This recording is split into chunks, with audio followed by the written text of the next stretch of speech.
Guys প্রথমে ভিডিওটা দেখি, তারপরে আর ফানি কমেন্টগুলো পড়বো। আমার দেশ সোনার বাংলাদেশ।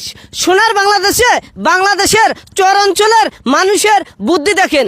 এই যে হাঁসগুলা সকালবেলা আসে এখানে মাছ খাচ্ছে ঘট করতে, কি বলে ঘট করে মাছ খায়।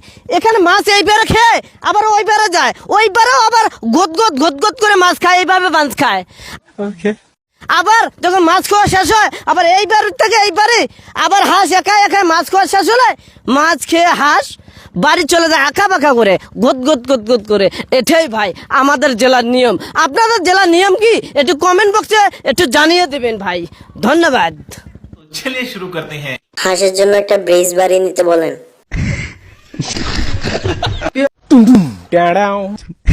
আমাদের জেলার নিয়মও হাঁসে গদ করে মাছ খায়।